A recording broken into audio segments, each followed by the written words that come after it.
Thank you for listening to this podcast from TRE, Talk Radio Europe, your voice in Spain and around the world. For more information, please visit TRE.radio. Discuss, challenge, inform, comment, viewpoint on Talk Radio Europe. Giles Brown. Live comment and discussion with studio guests. Viewpoint. It is Tuesday, the 22nd of July. Thanks to Mary for Daybreak. Well done. Absolutely outstanding stuff. Giles Brown with you with Viewpoint Talk Radio Europe's current affairs program with a panel of invited guests. We're discussing the issues of the day. We were going to have a couple of guests in today. Unfortunately, one has dropped out unwell this morning, so there is only one guest with me this morning, but that guest is Alf Brewer, who will be joining us a little bit later on when he can get his microphone sorted out. It's a bit like play school. You need to go to the red window, Alf. That one there, the red mic, because it sounds better. That's the one. Yeah, that's the one. It's the red mic. I was just getting the headphones. You're just getting the headphones. Good morning, Alf. Good morning. There you go. So therefore, yeah. Sorry. On this morning's show, we'll be looking at a variety of good morning, and indeed, yes, Christ is indeed our saviour. Good morning, and on today's show, going to be through a variety of topics, including the changing of possible changing of the guard, or people shuffling for position in the Labour Party. What's happening there? We'll be looking at this morning's claim by Nigel Farage on the front page of the Daily Mail, saying that Britain is facing a societal collapse.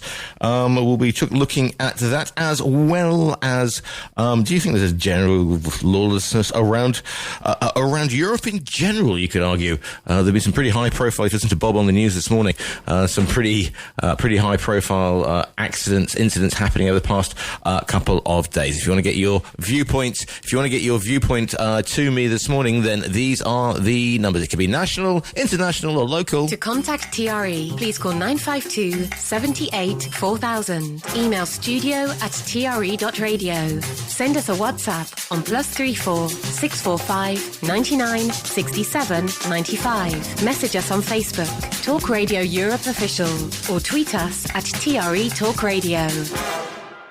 But first of all, let's look at the front pages of today's newspapers, see what's making the front pages. The Times and the Gaza both feature an image of smoke billowing from a building in Gaza after an Israeli attack on their front pages. Guardian says the conflict has become an almost daily slaughter, with 85 people reportedly killed on Sunday while seeking food. End this horror now is the message from the Foreign Secretary David Lammy in the Daily Mirror, who describes the Israeli aid system as inhumane. Much is made of Reform UK's news conference on its policing and justice policies. The Daily Mail leads on Nigel Farage's claim that Britain is on the brink of societal collapse. Daily Express focuses on his comments that those who commit more than 3 serious offences could face life in prison. But as the Times points out, Farage enjoys the freedom to promise the earth without yet having to deliver. Daily Telegraph reports that Deputy Minister Angela Rayner, is pushing for councils to be given powers to tax tourists. Rayner is said to want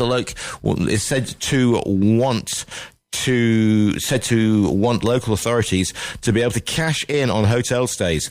Treasury officials are apparently opposed to the plan, feeling it would harm hospitality businesses that are already reeling from tax increases and the after effects of the pandemic. The Daily Mirror calls the proposal to scrap the water regulations Ofwat a welcome move, but the Daily Express warns that while there are merits to this approach, it says it is unlikely a single regulator incorporating other agencies would perform any better.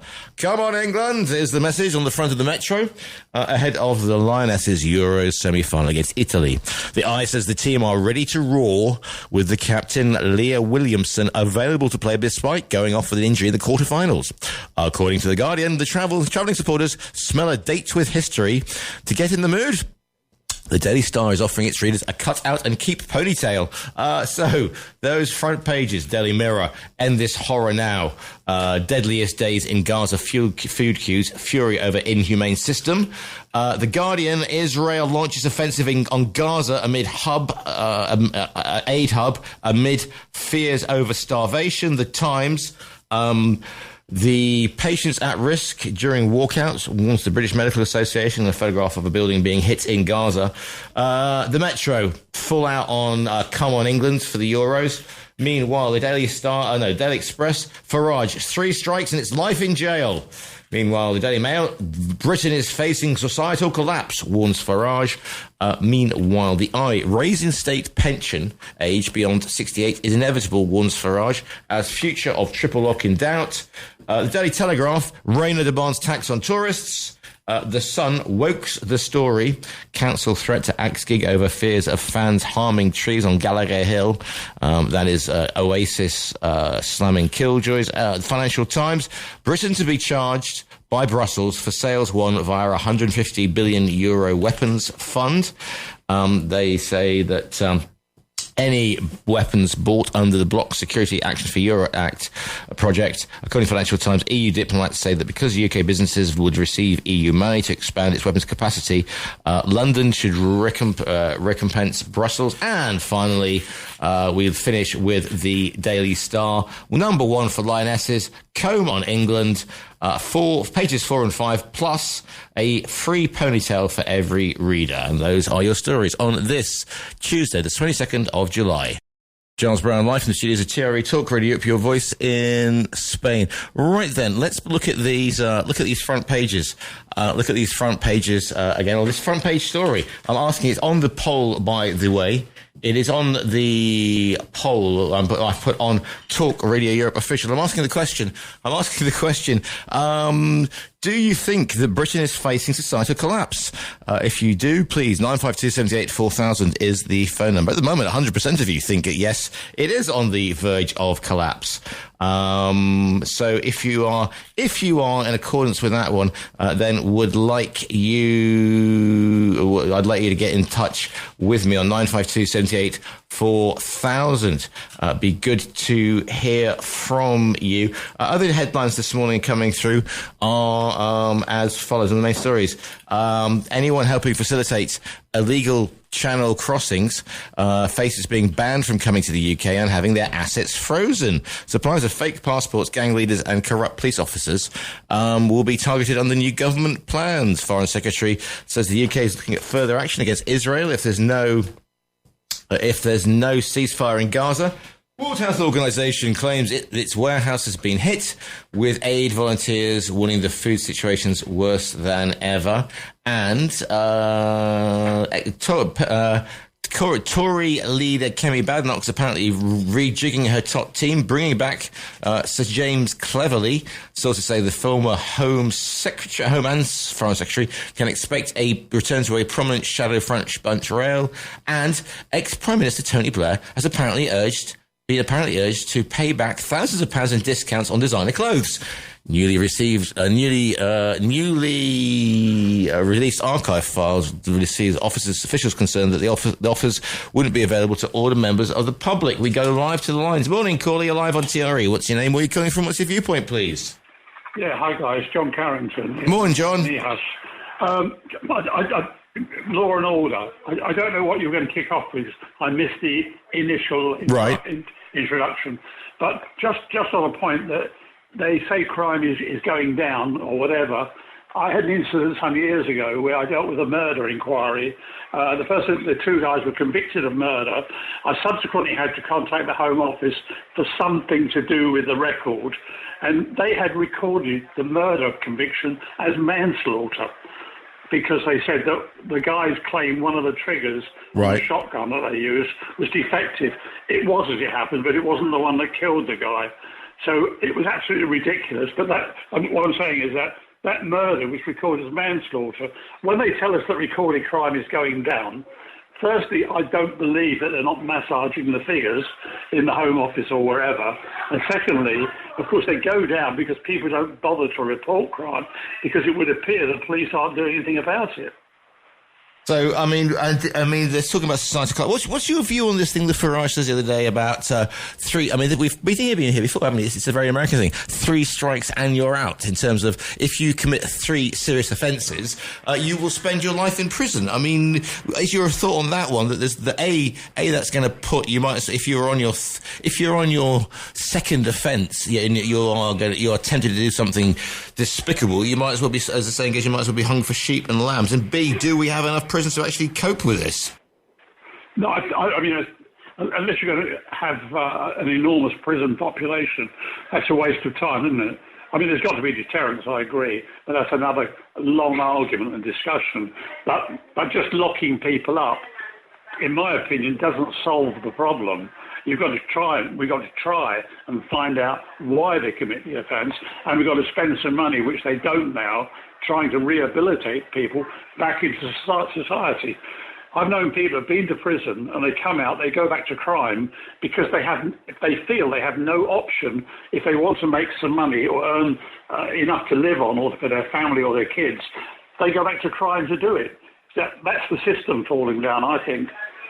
As always, John, good to have you with us. As always, thank you for your call in. Then, before John goes, you didn't introduce. Sorry, morning, Alf. Good morning, Alf is there. Good morning, Alf. It's Alf here. We never had anything, so I couldn't hear you, John. I could hear you, but not over the headphones. The headphones, you're right. Okay. So, what did you think? I mean, I find it very strange because Farage has come along, and he's a bit Trumpy, and he says things that don't make any sense. So it wasn't him personally, but on behalf of his party, his leading person who he's put in said it shouldn't be that 2 women police officers walk the streets on their own. They should have a big burly bloke, copper, and a woman, and never any. And you go, what year did they come from? There are some big burly female police officers, aren't there, John? I think you'll agree with that one.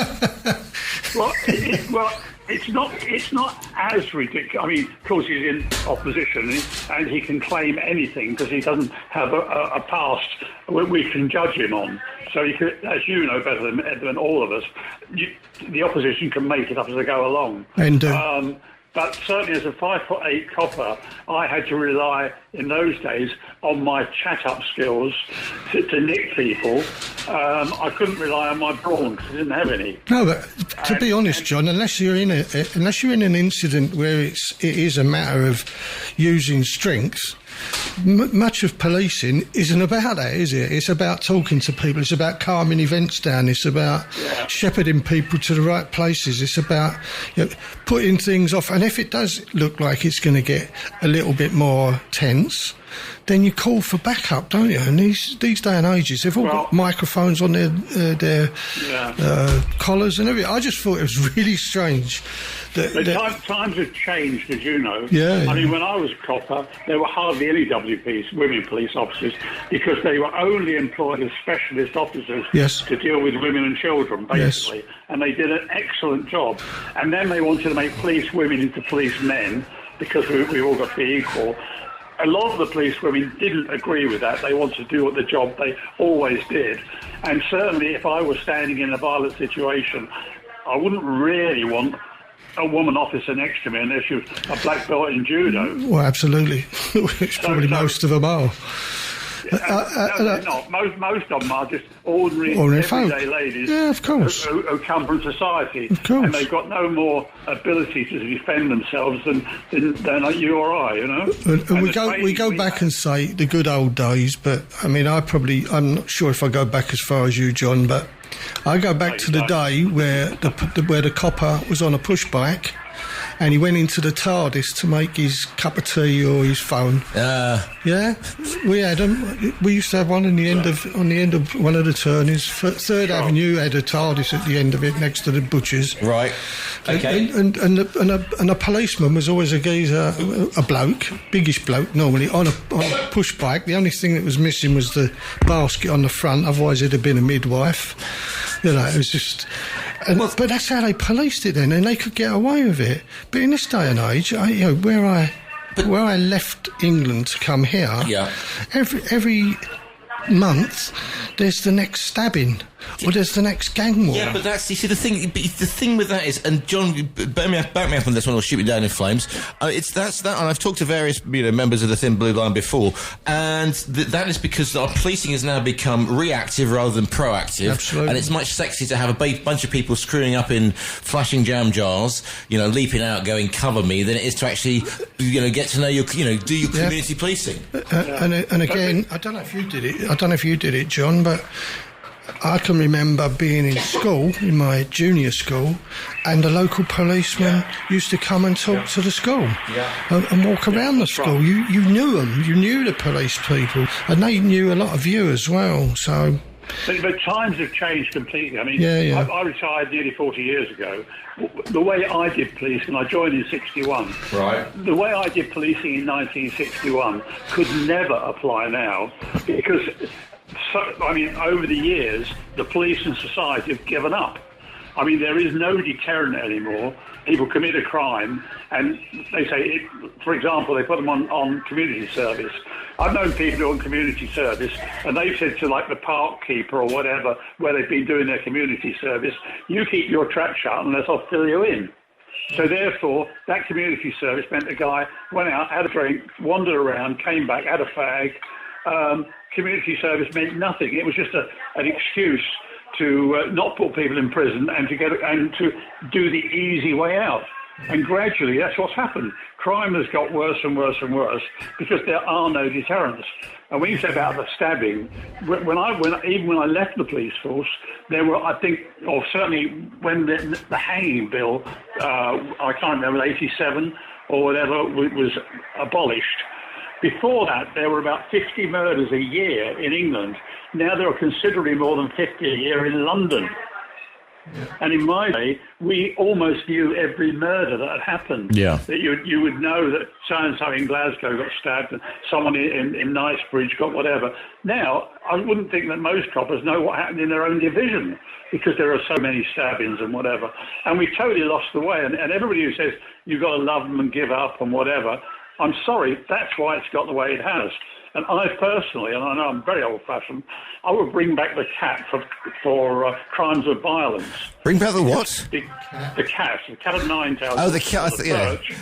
Because that deterred people. And we talk about deterrence not working. The atomic bomb, the nuclear weapons have deterred major world war because it is a deterrent. Yeah.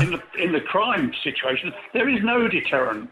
So unless you bring back, and I say hanging for not every case of murder, but certainly when the judge believes that's what, and the appeal courts believe that's what should happen, that was a deterrent. There's no deterrent now. And on the point of view of like murders, when they had hanging, people who went out to commit a robbery punched somebody or pushed them over and then ran like hell. Now they stab them or hit them over the head with something very heavy, and if it kills them, they don't care because you get life imprisonment for robbery, you get life imprisonment for murder, life imprisonment for rape. So kill the woman, because that way she can't identify you. There's no deterrent. Sorry, that's my rave. That's all right. You have your rant, indeed. Bringing back the cat, indeed. There you go. And nuclear weapons, but not for, yeah. That's a deterrent for some people, yeah, exactly. Nuke the cat. Bringing back the cat, I remember there's a guy called Reggie Seaton who was the chairman of the in a London Crown Court. So when he retired, there's some do-gooders on the radio interviewed him about how you love the criminal and whatever. And they interviewed him and they said, now, Mr. Seaton, you must know how to deal with these people. And he said, bring back the cat. And they said, I'm sure you don't mean that. And they faded him out, bring back the cat, bring back the cat. Good to have you with us this morning. Thanks for the call in. He knew as a judge exactly what to do with the people, because you're not allowed to. Okay, thanks, guys. Thanks for that one, John. Good to have you with us this morning. 952 78 4000 is the phone number. Good morning to Richard, who's saying 3 serious offences, then Uncle Nige should be in jail himself. Rehabilitation does not work. It is foolish to think otherwise. But I'm just, as soon as Reform starts saying things about, we're going to get tough on crime, we're going to be the party of law and order. I've been around a bit. I remember Willie Whitelaw doing this in The Short Sharp Shock. You know, and in the month that we've seen, harking back to previous Conservative ministers, Lord Tibbett, etc., leaving the building, as it were, you know, he had his get on the bike and look for work, and Whitelaw had the short, sharp shock, which I think he lived out in the 82 or 84 Friday. No, it must have been 82. And everybody stood up and applauded with that one, because it's very easy to say. It's very easy to say that, or we're going to put people in. You know, that 3 strikes and you're out was one that they do in the States. But they have a massive prison population there, and the capacity. But they still have the death penalty in a lot of their states. So, is it a deterrent? Because they end up putting people in prison for 30 years on death row. Yeah, and then extending it so that they don't get killed. So I'm not sure, and unfortunately, and I worked in an office with a woman whose brother was convinced by the police that he'd murdered somebody, and he got done for murder, and he was hanged. And 15 years later, they said that the evidence that was used against him was flawed. And we've just had this other one, haven't we, with a guy who's been in prison for years, and they go, well, so that the police, this is a whole community thing, isn't it? You've got to trust the police that they're not going to distort the evidence in order to get a victory in court, and you've got to trust that society, by its own self, would also say, you cannot blame a 14-year-old kid for walking the streets with a machete. Why? No, you can't. No, well, I don't. I tell you, I blame their parents. I don't blame the 14. In the 50s, people having flick knives, Alf. I mean, you know. Flick knife, yeah, but that was the sort of thing they showed it around because it made them look good. How about bike chains? How about hammers? How about standing snooker knives? Boys snooker balls and socks. They were about. Yeah. The difference was it wasn't prevalent. You heard about the odd thing. Yeah, I was in. There's a pub in Stratford, and regularly, when I say regularly, about every 3 months, somebody would walk in with a sawn-off shotgun and fire 2 things into the ceiling. And that's one way of getting your margarita early. Well, it's called the 2 puddings. It's famous. It's called the what? 2 puddings. 2 puddings. Yeah, it's called the 2 puddings. It's in Stratford, in East London. Oh, I thought the pub. You mean not the the name of the pub? No, the name of the pub was the 2 puddings. Right, I thought that was like this is boom boom 2 puddings, please. No, but regularly, we had a guy who it's a hell of a way to order lived around the corner from me, and his kids went to the school where my daughters went, and there was a pub called the Castle, and he used to walk in there once a year, fire a shotgun into the ceiling, wait for the police to take him away, because then he got to put in prison and he was looked after, because the guy had a mental problem, right? And we couldn't cope with that. But Django, he's a funny name for somebody, but everybody knew Django, and if you met him outside of his wild bits and stuff, everybody said, what a nice bloke he was. And you go, well, yeah, except when he's till he shoots you. Exactly. He's a lovely guy until he emptied his shotgun into the roof. 952 78 4000, the phone number. studio@tre.radio is the email. Asking the question on Talk Radio Europe Official, the Facebook page.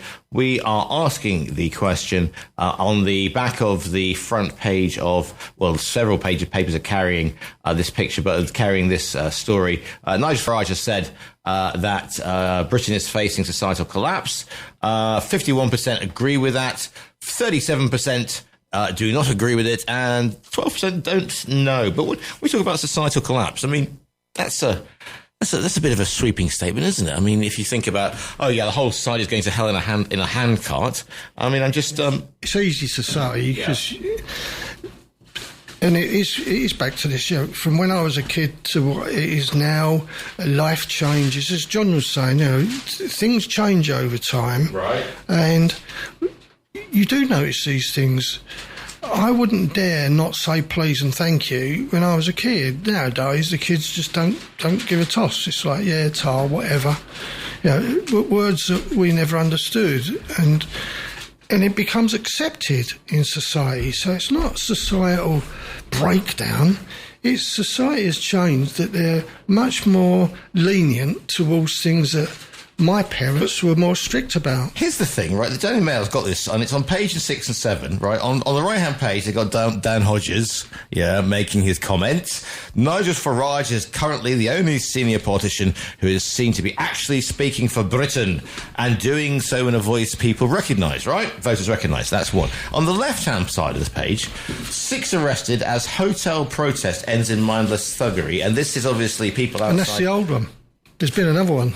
Right, okay. Well, but what I'm saying is, Farage saying that society is collapsing on one page, and then the other thing, you've got people, and one of the guys, I can see one Union flag and one Cross of St. George flag there, and these are patriots, quote unquote, who are obviously demonstrating outside a hotel they expect that immigrants are being held in, and therefore, this is the rhetoric. Farage is saying that society is falling apart, and yet on the left-hand side of the page, you've got, is Farage then arguing society is falling apart because we have these patriots, quote unquote, attacking hostels, or is it falling apart because, here we go again, it's the immigrants on small boats? And to be honest, it's a lot of the words that are used by Farage and the likes of, not him, but who surround him, and right-wing Tories who surround, and they use language that just generates this sort of passion for people. The far right didn't just appear in Britain just out of the blue because of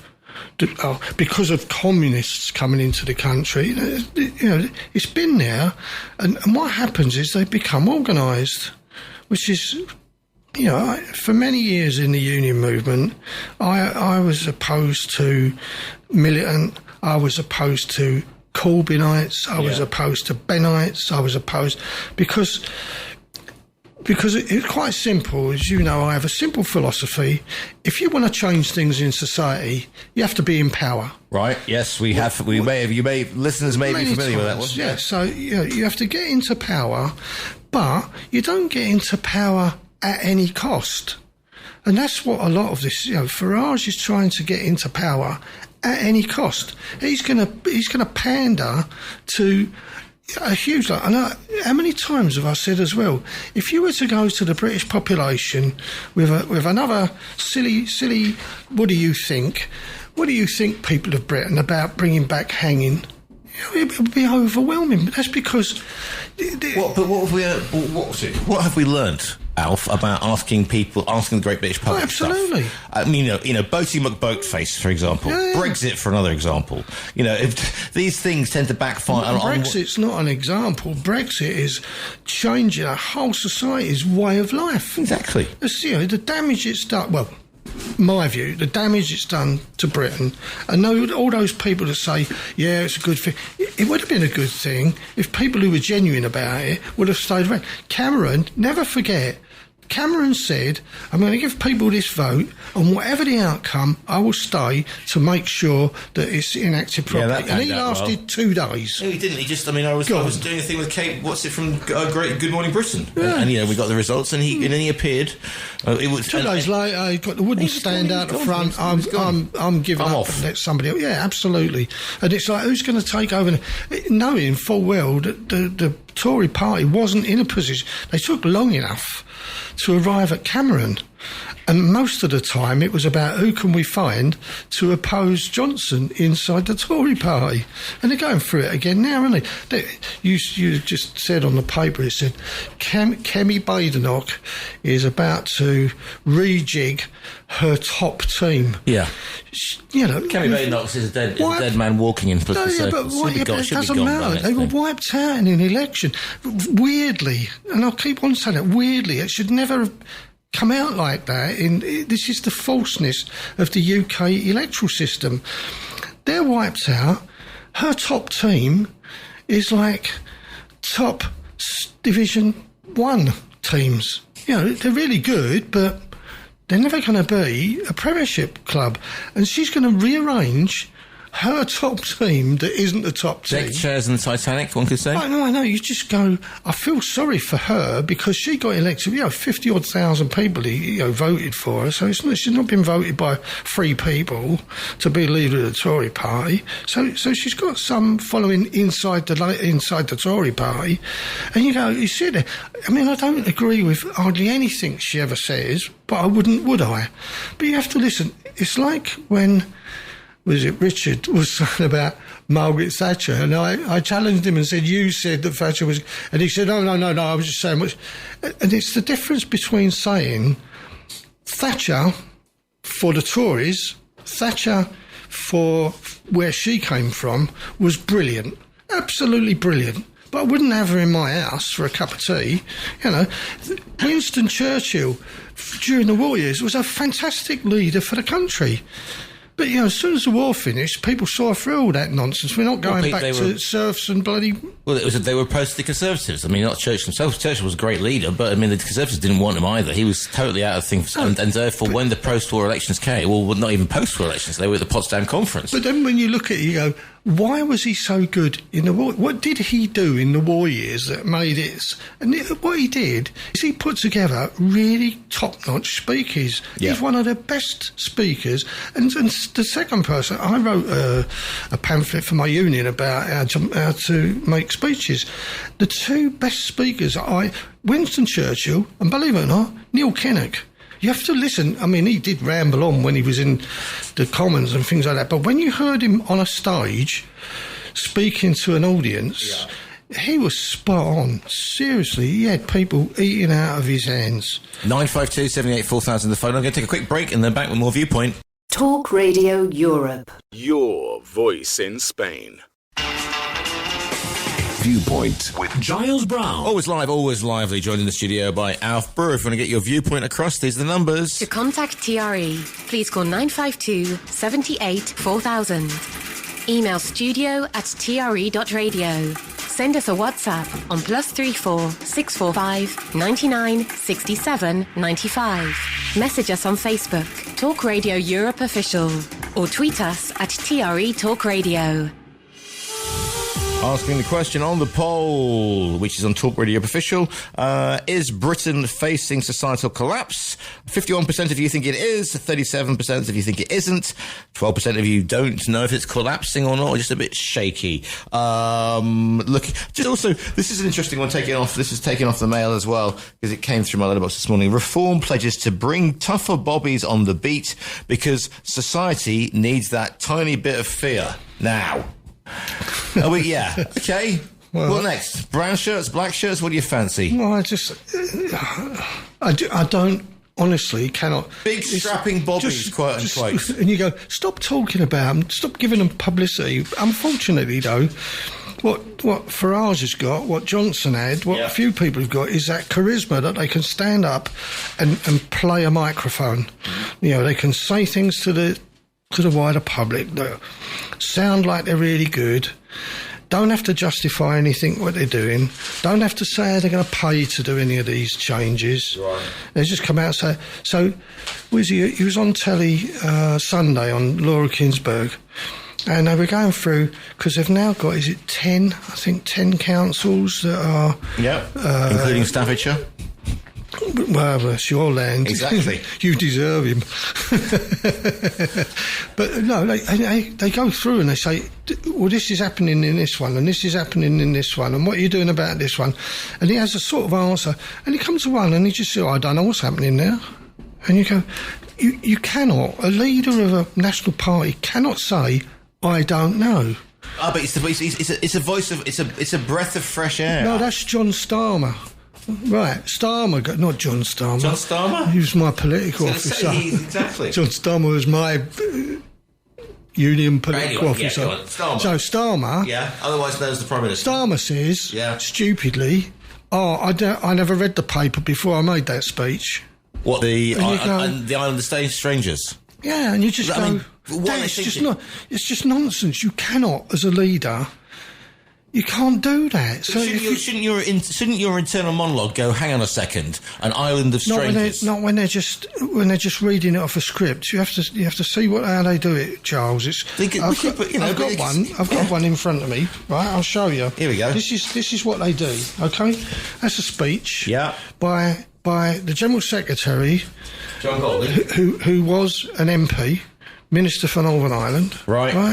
And it's junk, isn't it? So this is what they get. And then they get it in 3-inch or 2-inch high letters on them silly glass screens. So they don't even read it off a bit of paper.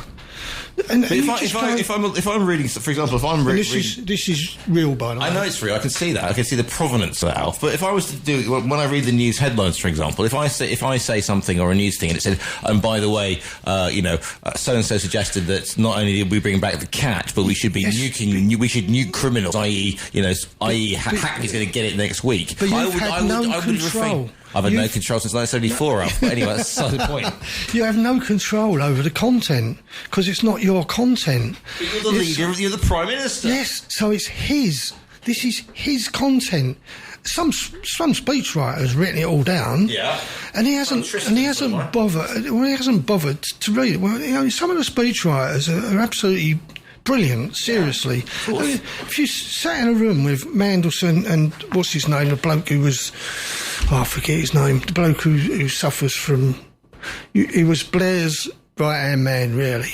Alistair Campbell? Yeah, Alistair Campbell. You sit in a room... Suffers from cycling, that boy. He likes to just... You sit in a room with those two. Yeah. Because I have, on a number of occasions, and you hear a discussion start, and one takes it off in one direction, and the other takes it off in the other direction. Both of them are right, even though they're going in opposite directions. And what comes out is unbelievable. And they come out with things you go, oh, I never thought of it like that. They just think of, and that's what the speechwriters are supposed to be doing. So somebody somewhere has read that old speech and thought, oh, that's a good line, I'll have to remember that, and then written it down in the speech. But Starmer hasn't even bothered to pick it up, even 10 minutes before he's saying it, and just read through it quickly. I've just shown you my one. Yep. That's a speechwriter has written that. And John Golding has changed it out of all recognition because he goes, no, and to be honest, you want to write a speech? I'll write you a speech. It should be four words on a bit of paper. Yeah. You don't need a whole speech written out unless you give him one of these. So some of them have to be formal. So every word, remember, it's written down in Hansard. It's there for history and all history, and it's used, for future reference. So some of them have to be absolutely specific. But if he's just making a statement about, whatever it is, whatever it is he says, somebody writes a speech, you cannot, and worse than that, publicly then own up that you never bothered to read it. It wasn't that he didn't understand it. Confidence in it. No. So, there's two wrongs there, isn't there? One, he should have read it before he said it, and two, he shouldn't admit that he hadn't read it. That's bad leadership on two counts. One, that you're wrong for doing it, and two, you're wrong for telling people that you did, as if there's some justification. Oh, I didn't do it because I didn't read it, so I didn't really mean those words because I didn't read it. Well, don't say it then. If you didn't read it, don't say it. 952784000 is the phone number. But here's the thing. I mean, do you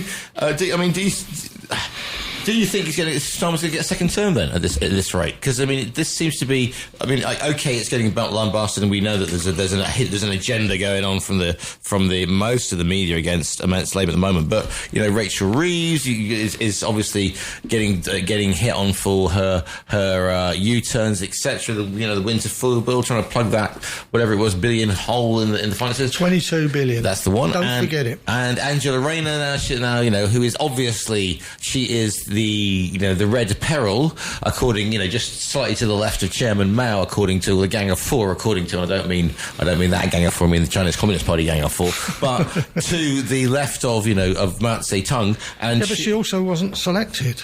But she was elected by the MPs. All the others are selected by Starmer.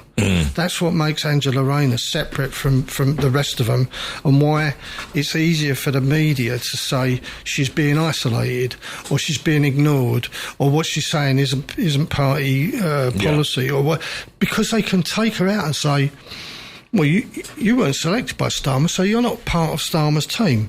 But when you listen to these, I mean, I was around at the beginning of the Blair government, right, and you never heard anybody in the government, cabinet, front benchers, right up to junior ministers, you never heard anybody say anything opposed to what they were doing.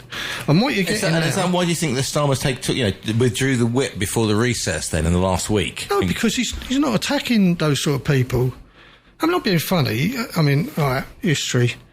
The first person who spoke against the benefit cuts was a young lady called Vicky Foxcroft. I worked with Vicky Foxcroft. Yep.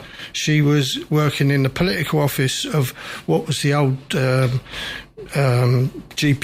Was it GPMU? I think it was a print union. Right. When we merged and became Amicus, as it was. So I was a regional political officer. She was just a worker in the political office, so she was given the job of putting together papers and all that sort of stuff. Yeah. And I used to have long conversations because she wanted to be an MP. And I know where she comes from. And she's the MP for Lewisham. Her background is working class background. Yep. She's steeped in, looking after people, because that's where most of us come from. I didn't think I needed anybody to look after me, other than the higher ups, the top end. So my position in life was always I was helping the person who was downtrodden, and she's no different. So for somebody like her, it wasn't just I'm gonna vote against the thing. She stood down as a whip. Yeah. To get to a whip's position, that's like the next one down from being a minister. You are part of the core. Yeah. And you go, oh, Vicky, why did you do that? Because I'm always a believer in stay in the glass house, stay in the greenhouse. Throw stones from outside. Exactly. Yeah, and all that. And then the second one, you go through all these, the four that are left. Three of them they're like Corbynites, if there's a word for that, because he sits on the other side. But these are people who perpetually vote against the government's position.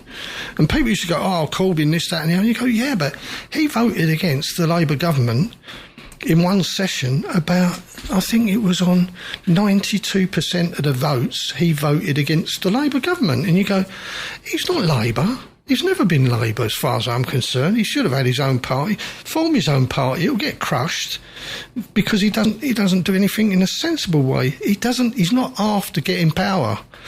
I really sincerely mean that. And if you don't have power, you can't affect change.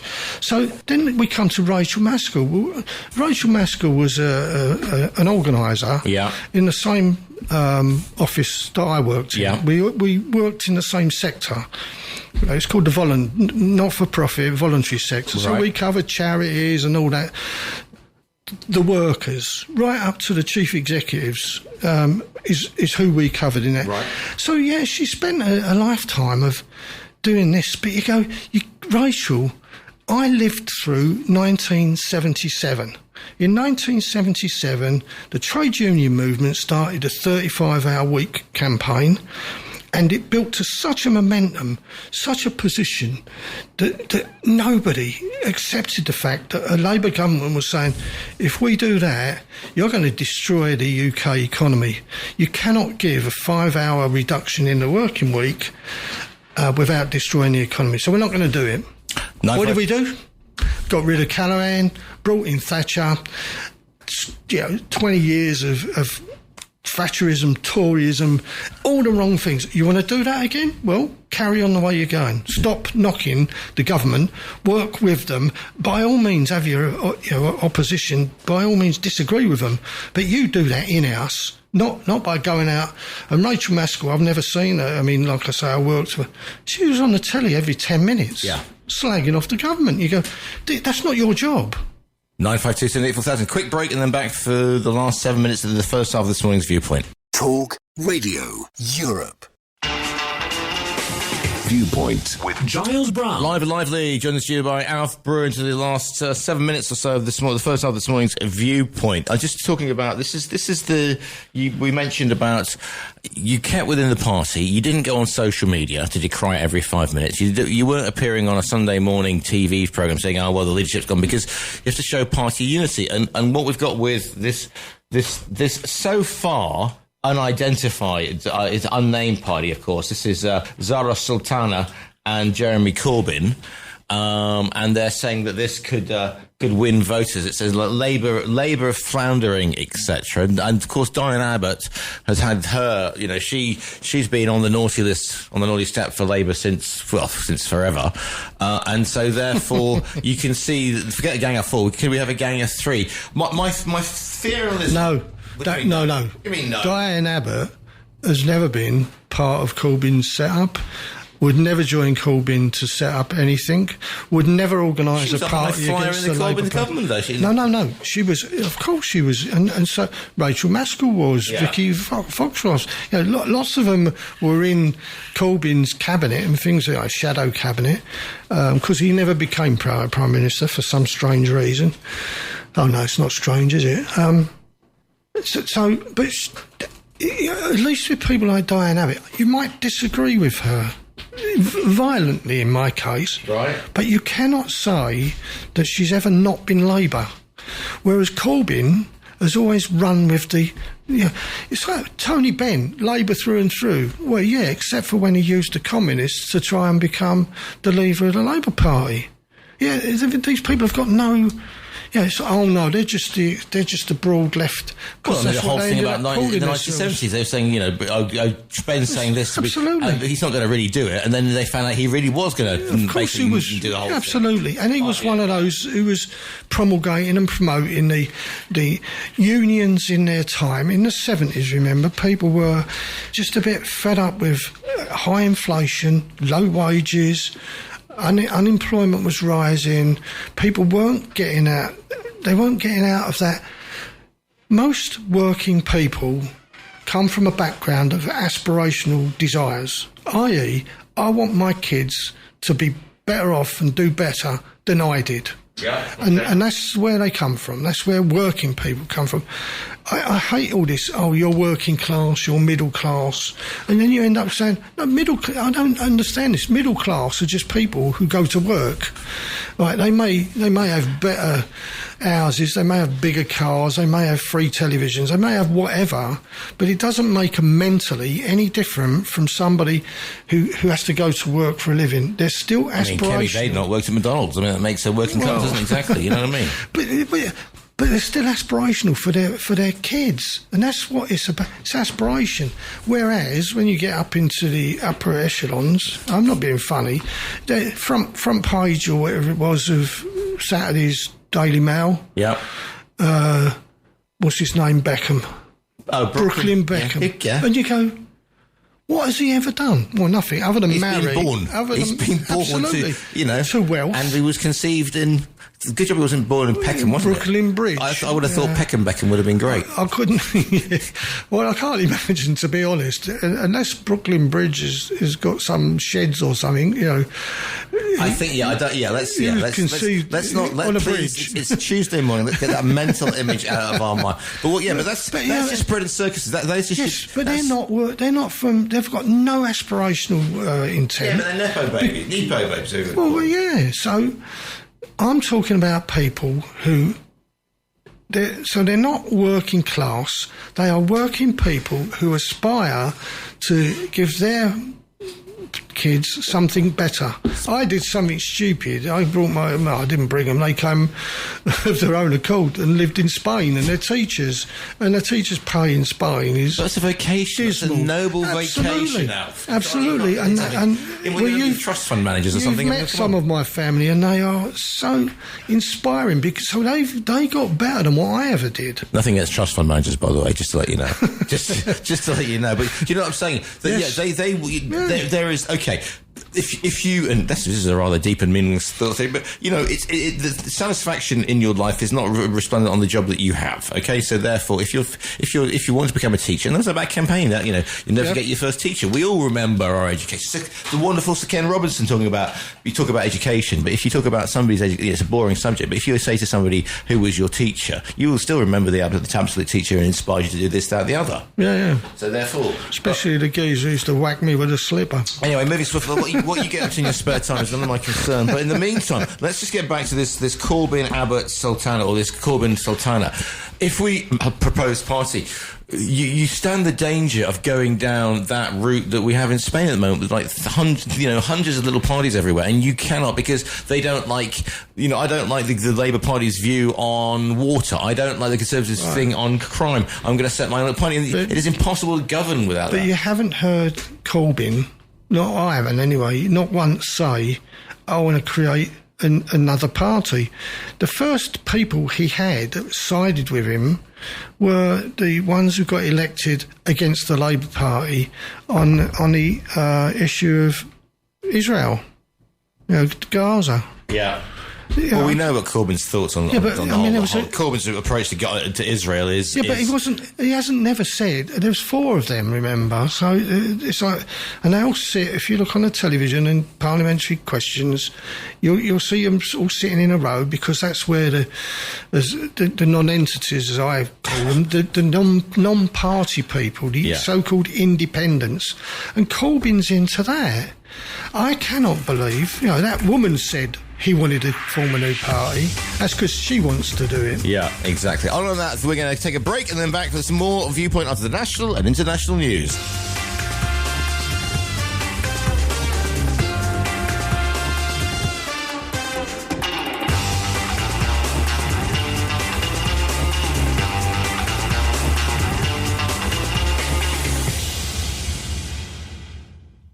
You're listening to Talk Radio Europe. Discuss, challenge, inform, comment, Viewpoint on Talk Radio Europe. Giles Brown. Live comment and discussion with studio guests. Viewpoint. Always lively, always live, always lively. Joined in the studio by Alf Brew. We're talking all things British politics and society collapse, etc., etc. If you want to get involved with the poll, I'm asking the question today because Nigel Farage had a press conference yesterday with Reform, and we're asking the question: is Britain facing societal collapse? Now, 66% of you think that Britain is about to disappear down the drain. 26% of you think it's not going to collapse, and 8% don't know if the foundations are strong or not. One person whose foundations are indeed strong is my studio guest today, Alf. Alf, it's the narrative. Is it easier to knock and just go, oh well, we're going to hell in a handcart? However, we've got a caller in, and we'll keep that thought because we're going live to the line. Morning, caller, you're live on TRE. What's your name? Where are you calling from? What's your viewpoint, please?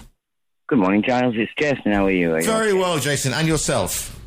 I'm absolutely incredible. So I wanted to discuss something different. I wanted to discuss water. Now, right, okay. Water, fresh drinking water or rainwater, which can be filtered to drink, which in the future will become more and more precious. So the effects of the climate change, even if we stop now, there's a time lag of about 100 years, so we will reap what we've sown. Obviously, the fact is that we won't stop now because we're innately greedy and we all like to go on holiday, and people are dreaming when they say that it'll be solved. We'll simply run out of time. So right. What I suggest is a way to combat the effects. So we've got this nonsensical process in Spain where all the top water runoff from gutter friars and rainfall is just sent straight into the sea from ramblers. And then we've got this expensive, inefficient process, taking the same water back out of the sea, taking the salt out of it, stripping it of nutrients to irrigate land with. So why not capture the water before it goes into the sea, and any overspill can go into the sea? You build massive water deposits on the lower regions of ramblers and use a solar-powered pumping station to pump it back into the grid, be it for irrigation. That's the first point. They do put nutrients back in the water, but it's not as good for agriculture as natural rainwater. The second point is on land, where we have these gota frias. They can range from 120 to 300, you saw it in Valencia, catastrophic effects per square metre in a given time period. Why not build massive relief water deposits to reduce the flow rate? Gota fria is fast and furious. So what you've got to do is to slow the flow rate down and buy yourself time, so you don't get cars floating down streets, people drowning. You've just got to buy yourself time, like having a sink.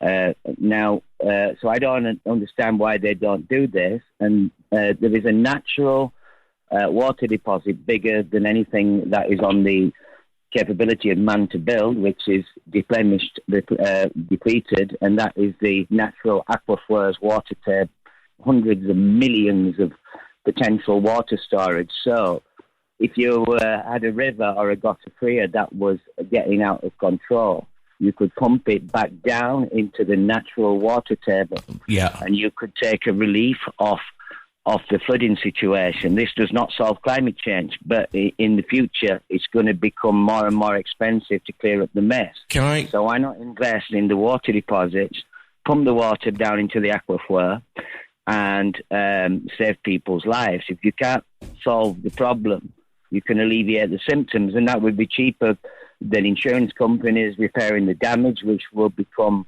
so excessive it won't be possible to keep up to it. That's my suggestion. Yeah. Can I just a couple of things on that, Jason? And thank you for arguing those points really interestingly. But the problem with it is it not also management, because we are based in, the station is based in Andalusia, and after we had the problems of the horrendous situation with the Dana that hit in October in Valencia, you saw the Andalusian government, local provincial government, cleaning, making sure that all the rivers were free of debris, and also because there's the human element, Jason, in all these things. And I know this is your whole thing about mankind will be gone and the planet will do quite nicely without us, but there's a huge amount of human element and complacency and corruption, because the Valencia government had the systems, you could argue, in place. They should have known about this, but they were being politicians, and they were being regional politicians, and as I say, some of them were at lunch, and some of them didn't even know they had a system in place to warn people to get out of the way. And as much as we can build these systems and try, and I think those are great ideas. My other thing is, if you're building water reservoirs next to the coast, again, we are seeing massive expansion of people wanting to live by the coast, and the developments going up, and what I call the Dubaification of the nation, with people making these multi-million-pound urbanizations overlooking the sea. And it is time that we have a really big think about what we are doing in Spain. And I'm going to get on my soapbox here, and build social housing, build systems that don't pander to the traditional monopolies down here, be it Iberdrola, whatever the companies that have been having ever since Franco got in, having a monopoly on all the services down here, and it needs a total rethink. How's that, Jason? That's that's that in a nutshell. I agree with the corruption at local level, also at national government in Spain. I mean, if you're not corrupt, you're no good. That's how it works. So to be honest, there's probably financial reasons why they build these totally inefficient desalination plants. And now you've woken Alf up. You've woken Alf up. Here we go. No, but listen, Jason, nobody is going to disagree with what you said. Other than you have to go then. So what's the practicalities of this? You're not going to build any more schools. You're not going to build any more hospitals. You're not going to staff these builds properly. No more solar farms. No. I'm not saying that. What I'm saying is, you said, why don't they? And it's simple. Because they ain't got the money. If it was that... Jason, just listen to me. Okay, all right. Listen, I'll give you a solution. In Byzantium was also known as Constantinople. Yeah, Byzantium, and, people know it now as... Istanbul. They built a water deposit the size of a football stadium storage. Correct. Underground. Correct. So you can build storage underground, Alf, as well as using the natural storage and so build on top. At least let me say, Jason, I'm not disagreeing with you. What I'm saying is, you said why don't they? The question is, why don't they? Not, is this a good... No, it's not that nobody cares. Somebody has to pay for it. Jason, Jason, just let Alf get a reply and then I'll let you come back in, mate, okay? All right, Alf. So society decides where the money gets spent, and unfortunately, if you wanted these easy solutions, I'll tell you an even easier solution. You put a 5-foot pipe, instead of putting oil in it, you put water from northern Spain to southern Spain. You put water from northern England to southern England. You know, that's how you move the water around the country. And the aquifers that already exist in Spain, I don't. Do you live in Spain, Jason? Yeah, of course he does. They're Right. depleted because of boreholes and people abusing them. It's not true. What happened? Well, it isn't. What happened with the aquifers is that they became polluted, and if you look, all the local authorities and the Spanish government say, we used to have our own wells for the urbanisation I live in, and they were told you can't have your own wells because you're pumping water out of the wells that is not fit for drinking or anything, but they cleaned it up for the drinking, but all of the residue of that gets, like you say, gets pumped into the sea. It gets pumped into the Mediterranean. Yeah, it kills your fish stock. It killed the fish stock. No, in the aquifers, it was arsenic. Okay, and they wrote to us all. We had to change the way we had water delivered in our urbanisation. We had a new company. It's called Emma Besser in Benalmadena, but every place, like every area, has to have it's a private stroke council run organisation. In Benalmadena, it happens to be called Emma Besser. They provide the water. We used to provide our own water from our own wells. The country, not just each province, not each place, the country said, you are polluting the Mediterranean, you must stop using aquifer water. So there's not a problem with the aquifer water at all after it's been cleaned and that. But after you've cleaned it, why are they pumping all the rubbish back into the Mediterranean and killing fish stock and all that? You can filter water in a desalination plant. I understand. Listen, I'm not disagreeing, Jason. But it's only for irrigation, not necessarily for drinking. Yes, and I don't disagree with you, Jason.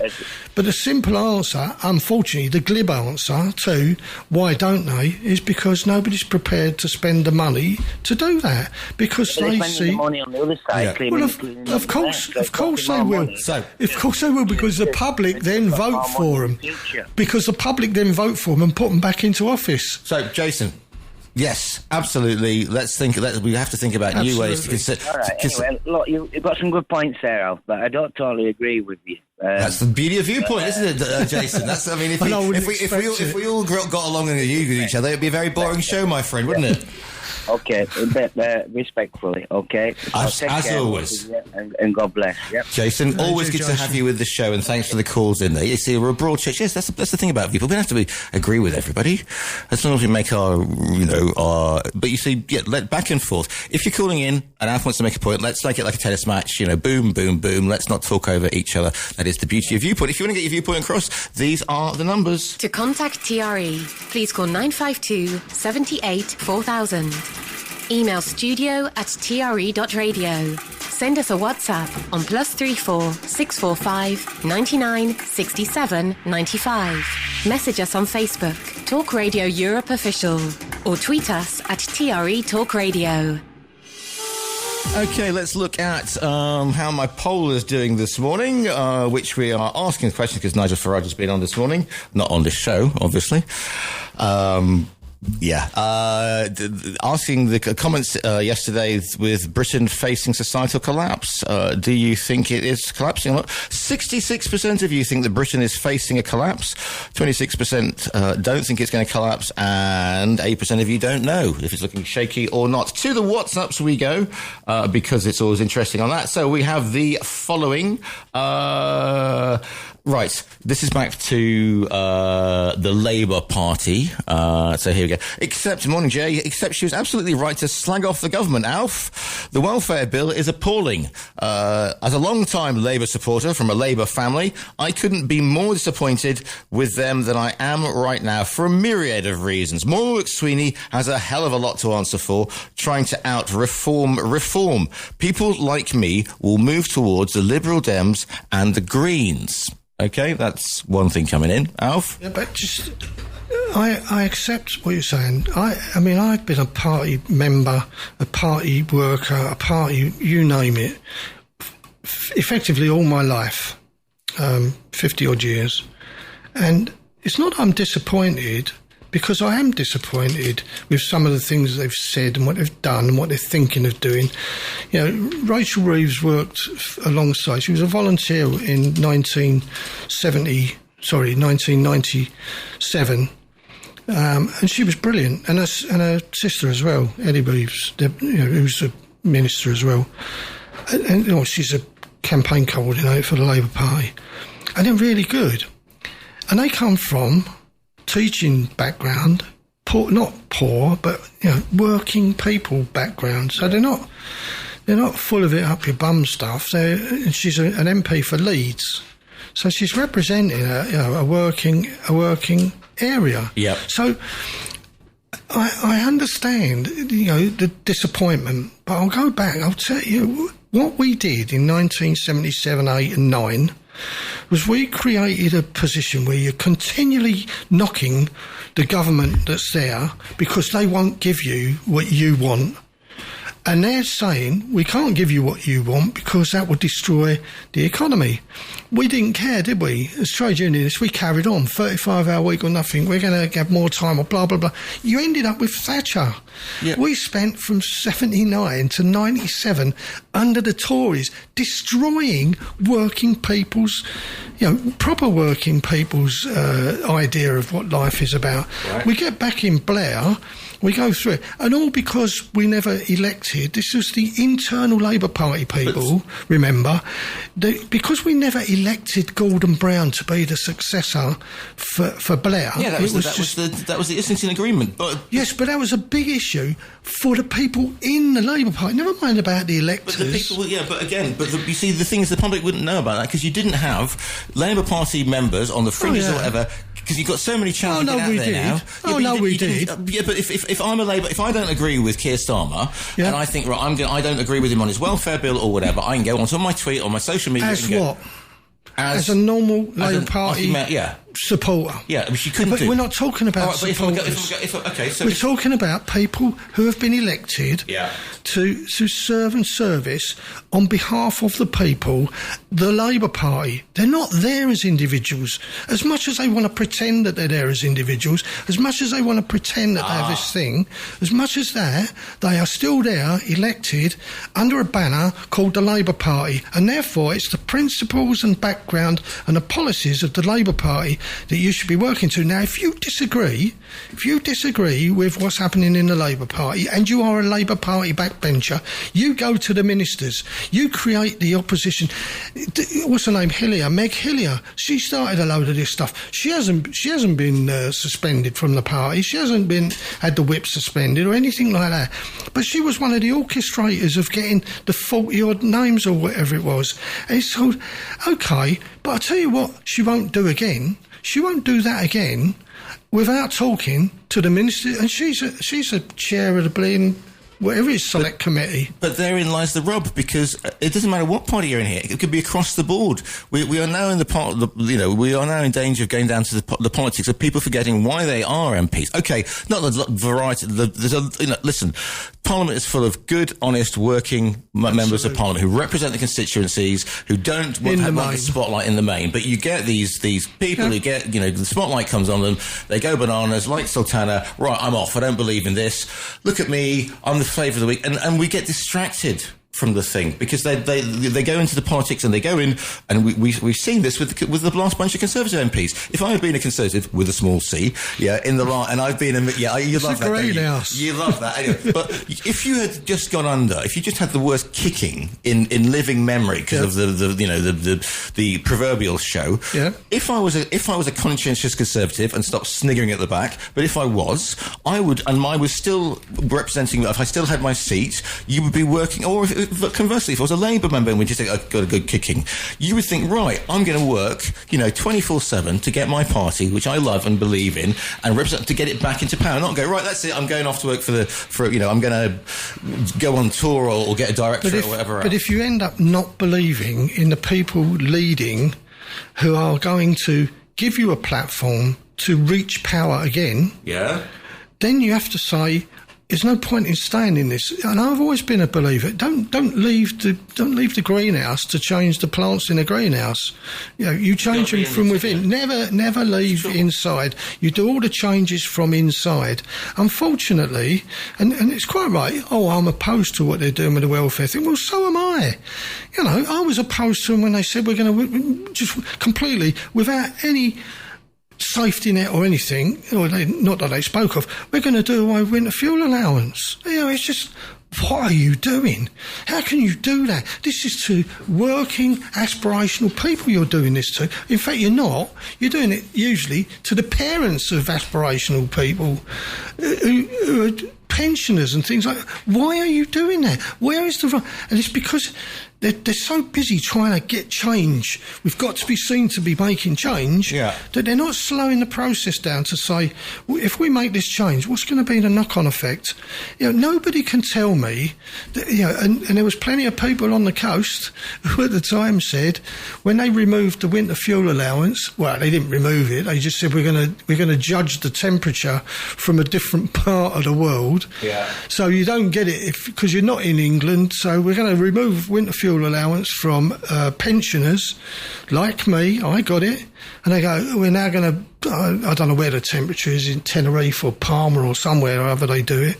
So it means you're never going to get it down here again because it's never going to be that cold, and they don't give it to run your air conditioning in the summer when it gets too hot.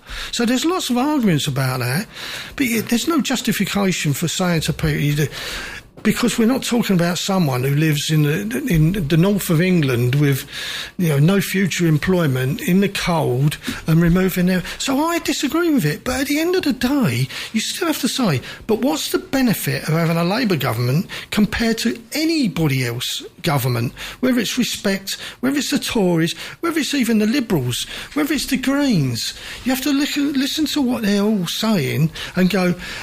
If you're a believer, a passionate believer in what the Labour Party are doing, then sometimes you just have to take it and move on. Take one for the team. Listen, they used to have a go at Blair. When we first came into power under Blair, it was, why are you doing this?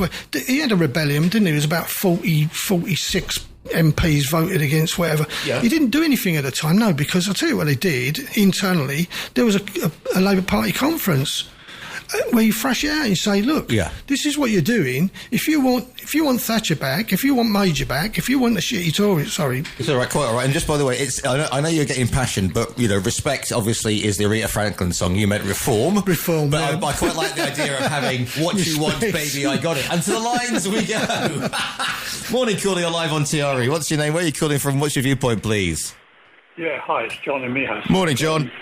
We haven't had any callers, so I thought I'd give you another one. Well, they're WhatsApping in, but I'm just, there's quite a few WhatsApps coming in because that tends to be the way. So don't worry. He wants to know why have they done away with the TARDIS? Yeah, That for TARDIS, incidentally, it was a concrete box. I believe originally it had to act as an air raid protection for the officers on the beat, and all that was in there was a tall stool and a wooden shelf and a kettle, and it got to be a kettle in there, and a light. An electric. No kettle, no well, there was. Well, I saw the copper making himself a cup of tea. Well, unless he got his own flask out. Yeah, maybe that's probably right. Because people used to take they also sometimes took their refreshments in the box. Yeah. So they'd have their sandwiches and their flasks or whatever. But there was no, certainly in my experience, there was nothing in there except the concrete box and the stool. Yeah, and there you was sometimes wrote reports in there. and there was a phone. It was a public pay phone with the A and B buttons. I was getting all impassioned about politics, and you've completely put your 4 pennies in. Right, okay. That's the button. Anyway, there was a phone in there that was connected directly to the nearest police station. Right, okay. On a private wire. Right, okay. Thank you very much. Yeah, apart from that, the bit I wanted to take you up on. Okay, thank you. I was slightly annoyed about it. Is the winter fuel allowance? Yeah. People like you, as you said, you used to get it. Unfortunately, people like me who came here before we got it in the UK never got it, and that always seemed to me totally unfair. Well, that's because it was connected to the old age pension. It's the same as when I came to Spain.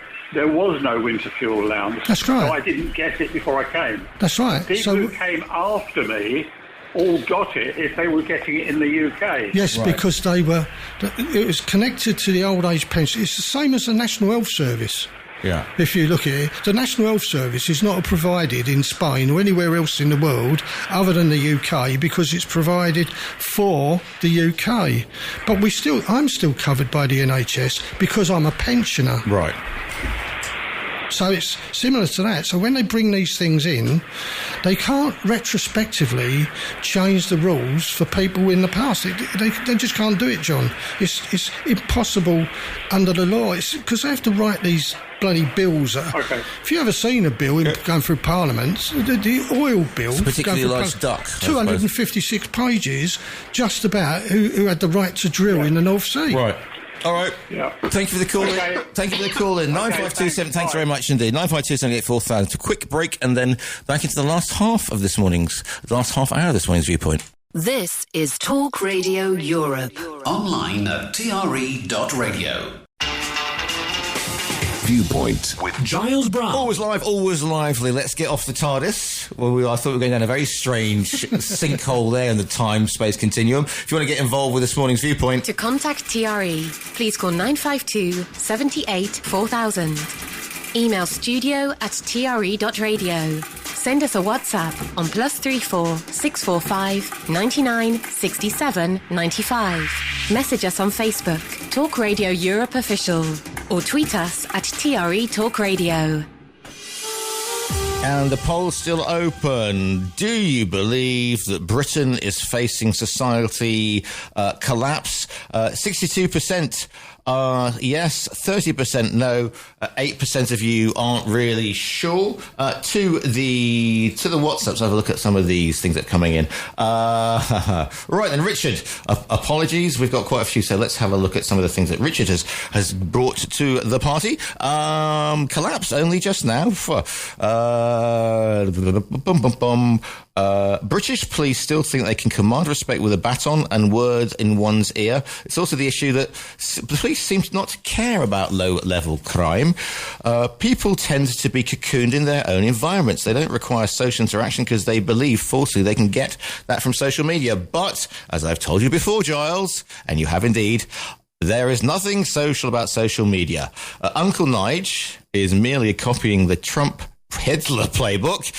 Blame those beneath you for your life not going to plan, despite the evidence showing it's those above them that is causing the problems. I'd love to bring back hanging. The first applicant could be, well, let's not even go there. So,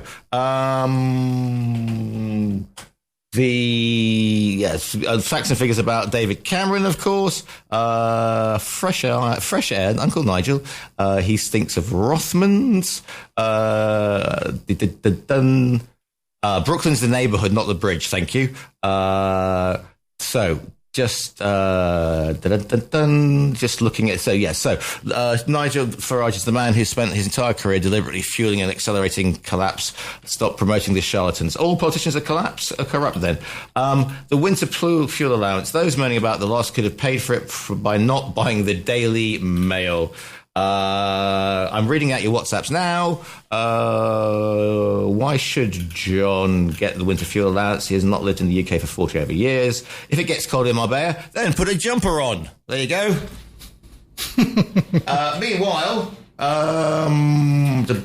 Morning to you, Gary. Good to have you with us. Why isn't this day of age we need fresh, clean water and lots of it to flush toilet waste with? Giles holding Alf to account. There is a God. Yes, well, there you go, you see. Holding me to account. I'm holding to account. Yeah, I'm just having. I'm having Alf's teller tells me. Oh, okay, didn't say that. Right, okay, fine. And can't feel the heat on my feet. Can't feel the heat on your feet. No, if you're holding me to account. Oh, yeah, holding to account. Certainly, yes. Right, moving swiftly. Let's. I just want to talk about something else that came out, British politics-wise. We're going from sort of pensions and winter fuel allowance to this plan that was trumpeted last week, or maybe the week before, about the 16 to 17-year-olds getting the franchise to vote. You know, it's only just over 100 years since women had the vote, of course. And now we've got 16, and I'm not, that came out completely wrong. You know, say how democracy has moved, how the British Parliament has moved, that now we are seriously considering it may come in that 16 to 17-year-olds will get the vote. Now, is there a general rolling of eyes here? Is it a good thing? Might it back, because Labour seems to think that if they do that, somewhat like Turkey's voting for Christmas, they think that 60 the young people will be naturally want to vote Labour, and I would say that the American experience has proved that maybe isn't the thing. Your thoughts, Alf? First of all, if you set aside party politics in it and say about whether people of 16 and 17 should have the vote, the argument was exactly the same in my lifetime when it was 21. So I couldn't vote because I wasn't 21. Right. So the first time, when they changed it to 18, I think the first time I could vote after that was in some sort of, was it a referendum on Europe, the EEC, joining the EEC? I think it 1973. was. Something like that. I think it was about then. That was my first time I could vote. And I would have been 21 anyway. I didn't recall there was that much opposition to giving younger people. So that was a big jump, 21 to 18. People youngsters in pubs, I think it was maybe that was maybe. Since I was a pub guy, since I was about 15, it didn't really count either. So I just have a question mark about whether there's enough. When I went. It's daft, isn't it? When I was going to school... Can I use that as a quote? Well, all of the schools, lots of the schools used to have, local councillors would visit, police would visit. You'd have some sort of general thing going on in the school which connected to the community. Yeah. There was lots of... And also, certainly, when I was in secondary school, I don't know how many of them did it, but whenever there was an election, we had an election in the school. Yeah, we had debates and mini-elections. Political debates. I don't think I ever joined into any one of them, but I did vote. But this is what happens in life, You weren't outside the car park with placards? Well, no, but my family voted Labour, so I voted Labour. That was it. There was no conversation about that. It was just what you did. Right. Now... And lots of people did it. But 16 to 17-year-olds, perhaps... of my generation, right? Yeah. Born in the 60s. Your generation, born in the 50s, right? Yeah. So different way that we get on media, okay? Yeah. And so if you had given me as a 16-year-old, so I'm 16 in 1984, right? Miners' strike, CND rallies, cruise missiles. I'm going Labour, absolutely, 100%, because I'm 16 years old, and that's the thing. But you do. not with a small L. Not with a small L. Listen, no, exactly, CND stuff. Anyway, right, so because it was the big thing, we literally thought it's difficult to explain to the youth that in the early 80s we were convinced Armageddon was coming, right? Yeah, nuclear war and all the whole thing. Yeah, exactly, as Duran Duran most famously sang. But you look at me blankly. Anyway. I'm just waiting for where you're going. Right. So now, if you think that 16-year-olds and 17-year-olds will automatically vote for a Labour Party, then the American experience has proved that, because the people who are going to be more involved with this are going to be the tech bros, are going to be the very young men that bow on Trump, that listen to Josh Rogan, that are influenced by the masculinity thing. So we're thinking, the Tate brothers, etc. But the pressure comes from in the UK. The pressure has always come from technically the universities. And the argument in the political arguments in the university about voting age has always been, I should have been allowed to have a say when I was 16. Yeah. I could join the army and get killed for the UK. Why can't I vote for the people who are sending me to get killed? It was quite a bland argument, but you just go, well, that's a point. And there was lots of that, because too many people say, 16, 17, they've got no experience, they don't know what's happening, they don't understand politics, they don't understand politics. Well, if you're in the Conservative Party, you could argue with that. Well, yeah. And then you have the secondary lot, is the people who technically, they go to university and they understand and become more aware of politics. And I'm not talking about, people at work who are 18, I'm talking about university. And that's when they build up this thing about, I'm going to get a career in politics. So they don't get a career in life that they can take into politics. They get a career out of, how do I make my way in politics? So you end up with lots and lots of elected MPs who never really worked in the real industry. They might have, I'm not being funny, people who work for a trade union don't necessarily, it's representing people who go to work is not the same as going to work. Going to work in Ford's Dagenham engine plant is subtly different from being a union rep who represented the people who worked in the engine plant.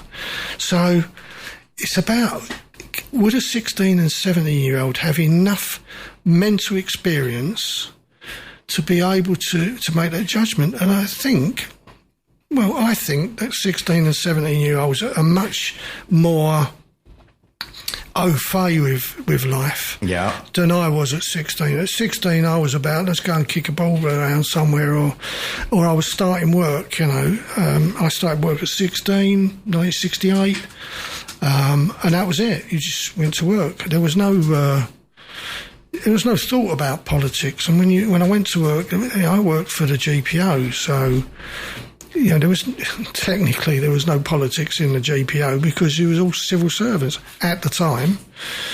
Other than signing the Official Secrets Act, which was a bit daft. There was nothing. And then when we changed to British Telecom, it moved a little bit, but effectively, remembering when I started work, all of the major industries effectively were state run or state driven. Your mining industry, shipping, pharmaceuticals, agriculture, chemical. It was all the big companies were all state driven. Your canals, your waterways, the British Waterways Network was all one company. Your electricity, Central Electricity Generating Board, one company. Sure. So it's different nowadays, because they have to make their way in. Because you don't have these massive industries that are taking on hundreds, if not thousands, of apprentices. I think you do have to give people the right to say, what you're doing to small businesses is not going to help me to become an entrepreneurial shopkeeper. I'm going to set up a shop on my own. I can set up a shop on my own at 16, but you're not allowed to let me vote to decide what government is going to take money away from me because I've set up a shop on my own. So I do think we should give it to them, but it's very complicated. There needs to be a lot more discussion amongst the general public, but it can't be based on, I don't think they're capable, because I don't think you should make judgments about people at that age. They're capable of doing lots of things at the age of 16. Yeah. And you still can't get away from that. Join the army and get killed for your country. Yeah, some of the comments coming in. Lazy stereotyping, Giles. Thank you. If you can go to war and procreate and pay tax from employment, then you can vote. If anything, we should remove the vote from those older than, say, 80 to 85. Or 65. You get a state pension. What are you doing? Logan's 68 now, soon to be 70. This is what you do. If you want to go down that Logan's Run sort of approach to government, fine. After all, that age group took the UK out of the EU, mainly due to their diatribe that the Germans run Europe and the UK pays for everything and gets nothing back in return. Meanwhile, yeah, Yeah, Gary. I'll miss the first combat thing. Pay the tax. Pay the tax, get the vote. I'm in a bar at the moment. Coffee can lunches all around. 7 of us on speakerphone. We voted you as Man of the Year. I wouldn't go that far. Moving stuff. But there was, a lot of them would get. I was listening to a podcast last week. They're saying issues such as, the environment would be very, very big indeed. Farage seems to think the American experience was that basically the sort of the man bro got the vote. Trump was saying that Barron had got a lot of votes because of his knowledge of how it works. But at the same time, somebody like, the bogey person of the past 5, years here, Greta Thunberg, got an awful lot of the vote as well amongst young people in the UK that would vote for. Farage says he's against it, even though he said, quote unquote, we'd get more votes, because he assumes that young men would therefore want to vote for somebody like Farage. And on the back of things, that's just bumming up his party's position about we're here because young people want something different to the Tories and Labour.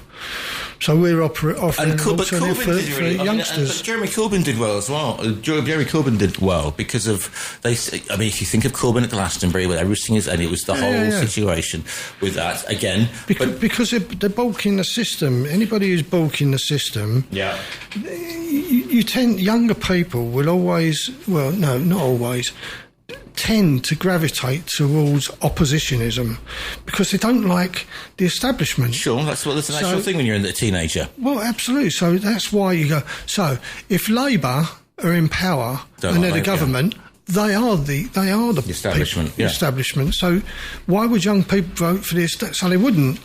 The secondary answer, which is where what Labour have been pumping, is that we've lost so many people. I told you when I was a party organiser, one of our jobs was to try and encourage people under 32, I think it was, to vote. Right. Because huge numbers of them just never voted, and they'd never voted ever. So it's about how do you get more people involved in politics at a younger age that keeps them in the system. Otherwise, what you'll end up with is what we were seeing, is you've got this middle-aged, old people running the country on behalf of all these youngsters who don't participate. We're talking youngsters these days of 45 and under. The number of them who don't vote is massive. Because they aren't engaged. Well, they don't feel they've ever been able to make a change to what's going on. They don't have an influence. And that is why when you see people saying, you need a strong leader, that is why. Absolutely. Because they don't believe, why should I vote? Because don't vote because the government will get in. To the WhatsApps. Dear Giles and Alf, if 16-year-olds can vote, they should also be able to marry, drink, they should also be... Start again. Dear Giles and Alf, if 16-year-olds can vote, they should be able to marry, drink alcohol, buy fireworks, smoke, etc. Not at the same time. Not all at the same time, obviously. that would be fun. Depends. Marry, drink alcohol, buy fireworks, smoke. That's Paul from Manilva. What's wrong with that?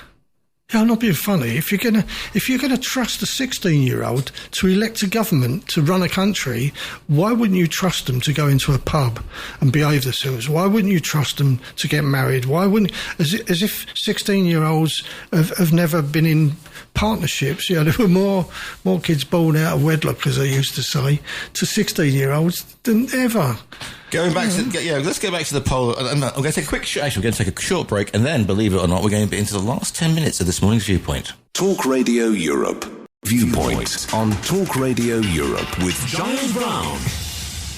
Into the last exactly 10 minutes, talking about Che Guevara and all great revolutions starting the hills there. Let's not even get me started. Right, to the poll of polls, the Talk Radio Europe poll, Talk Radio on the Facebook, of course, Talk Radio official, is, as Nigel Farage has said in the Daily Mail, Britain facing societal collapse. 58% of you think it is, 28% think it's not, and 14% don't think one way or the other with that particular one. To the WhatsApps. That's going back to a WhatsApp we've looked at before. So 16-year-old, just looking at, I was So we've put 16-year-olds and 17-year-olds. They can have a vote. You know, they're not going to vote Boaty McBoatface. They're not going to vote Greta, or they might vote Greta. But it's a good. We've agreed it's a good idea. I just want to go because we've got 8 minutes or so left, and I was just looking at the situation with they were marking 40 years of Augur. I mean, I mentioned when I was like 14 in 1980. 82. So we've got 16 and 1984, and it's 40 years since the Battle of Orgreave. Yeah. Now, for those who don't remember, because Selina was somebody saying something the other day, who was the leader of the miners' union, and of course it was Arthur Scargill, wasn't it? Against he was the national secretary of the National Union of Miners. Yeah. But Mick McGarkey from Scotland was the. He was. I don't know what you'd call him really. I met him once. They used to have a thing called the Star Night at blimey! At TUC. No. Have you never Arthur heard Scargill of going tonight, Matthew. I will be. No. They used to have a Andre thing. Crevin. It was called Star Night. It's the Morning Star newspaper. Oh, blimey! So it meant all the people at the TUC who were all, technically arguing that they were supporting Labour or whatever. Mick McManus and his Mick McGarkey and his. He sat on this big chair at the end of a table, and people sort of knelt before him. Exactly. I met him, and you go, he's a nice enough bloke. I couldn't understand a word he said because he was really broad Glaswegian. Yeah. And there was hundreds of them in this. They filled the second biggest hole in the Winter Gardens. Right. Anyway, yeah. And they filled it for Star Night, and you just go. This was when the miners' strikes were going on. Yeah. And then, of course, you had the breakaway of the Democratic Union of Mine Workers. And so there was the biggest issue in the trade union movement about, one, there was support for the miners who were on strike because they had nothing. But two, there was always that sense of people saying, where is Scargill leading them? He's leading them to destruction. Yeah. But Thatcher had already made it clear that the mining industry in the UK was finished. The only thing that would be left would be a few private mines. So either way, the miners were facing... and it's not just the miners at work; it's their families. Well, remember, whole villages just thrived. I remember I was working in north somewhere or other in the Midlands, in the Black Country, and there was Sedgemoor and Sedgefield and all Sedgefield, and it was like two hills. And when you come down the valley to the middle, that was where the mine entrance was. So so these guys would all be working in the mine all the week. Yeah. And then on a Saturday night, or on a Saturday, they'd have Saturday afternoon, the mine would close for Saturday afternoon, Sunday. They'd all go and, get themselves scrubbed clean and go up to the local working man's club, go up the wall, and then the ones from Sedgefield would meet the ones from whatever the other place was, and they'd meet at the bottom and have a big punch-up. That's nice. That was there, and that was every single week. That was a week's entertainment. You go, what is it? But so they had nothing. Once the mine went, there was nothing there. It's Dudley is where I was talking about, North Dudley North, but there was nothing. The whole community was reliant completely on the mine. So if you're going to get rid of it, if you remember, there was another union that started. It was already there, but they changed their name to the Community Union. I missed that one. Oh, well, the Community Union they were like the mine engineers and things like that, and they were converting it so that you've got no work to go to, so we're going to start campaigning for what's going to replace it. But there was nothing to replace it. There was gyms, there were all sorts of manner of social things that were set up. It was never going to employ the same number as miners exactly, were. And it was the whole working man. And I'm not being a lazy stereotype, but if you've worked in the mine, come from that community. I mean, just look at Kess, for example. I know it's just, Brackley Bank. Do you know Brackley Bank? I do not know Brackley Bank. No. Right, Brackley Bank in Newcastle under Lyme. Right. The second biggest open pit in Britain. Okay. Massive. you looked over the fence. It was just a little wire fence, and you went down like, I don't know, 60 foot to the bottom of this open. When you had them whacking great big cranes that go in a circle collecting coal, and you go, the people that relied on that weren't people from Newcastle under Lyme. They were the villages outside of Newcastle under Lyme, because they all, effectively, they were all small mining communities that ended up working in this massive big hole. Yeah. And when it closed, it's like 5 villages wiped out. And you're right, it was like, the Welsh with their farms and that end up being sold to people from all of the homes. Orgreave, that situation, again, before social media. I was just thinking the other day, and Sky was making it out as if it was the Battle of Waterloo. Do you think it had a seismic effect on what the miners' strike was trying to do? The way that because my uncle Neil was a South Yorkshire policeman. He spent the whole of that summer playing cricket 4 miles away from Orgreave with the strikers. They had a great time. They just played cricket every day. Yeah. It was so that image that it was all militant and fighting and pickets and scabs and flying pickets. It was designed to do that. I mean, if you'll end up watching, some people will end up watching this programme, but effectively what happened is Thatcher decided, how am I going to break the miners? So they say, now, to be honest, this ends up being, you sound like a conspiracy theorist. And you go, no, like hundreds of police, not from the area. No, from London. Well, all around the country. Yeah. They came from the Democratic Union of Mine Workers in the northwest, not from the mine workers. Well, they were the ones on the coaches who they shipped in as miners. Yeah. And doing it. And they brought hundreds of police in, especially. How the hell did they get all these mounted police? Most of the mounted police came from London. Of course. Where I've never seen a coal mine in London, to be honest. I've seen lots of, gasworks, places like that where they have big piles of coal and coke. Yeah. Beckton gasworks, stuff like that. But it was designed for the media to make sure that the media showed this was all the fault of the miners. This is violent miners. Ian McGregor got punched to the ground. He was the leader of what was it called? National Coal Board. NCB. Yeah. He got punched to the ground in defence, and that was on the front page of and that was. So it was all designed because up until then, remember the trade unions, whilst they might have been disagreeing with Scargill's methods, were still very supportive of the miners. Yeah. So Thatcher couldn't break that. The power and the support. I mean, soup kitchens, all sorts of things went on to support the miners. Massive. So they had the support of the people. So it was like Thatcher's way, what we've got to do is turn the support of the people, because for every one who was directly supporting the miners, there'd be 10 people who were sympathetic towards them. So you had to get rid of the 10 and just deal with the 1, because that's easy. And that's what it was designed to do. And on that note, we've run out of time. Wow. Alf, there you go. So the final on the polls, by the way, if you thought that the UK was on the verge of collapse, 58% of you think it is, 28% say no, 14% don't know. This show will be repeated at 7 o'clock. I'll be back tomorrow. Alf, thanks for your input today.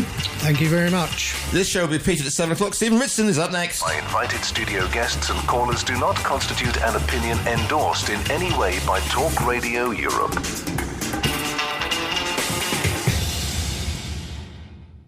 You've been listening to a TRE production. If you've enjoyed this programme, there'll be another episode waiting for you next week, right here on this platform, where you can also access our extensive back catalogue of shows and interviews. For more information on our live programming, social media channels and apps, and how to contact Talk Radio Europe, please visit TRE.radio.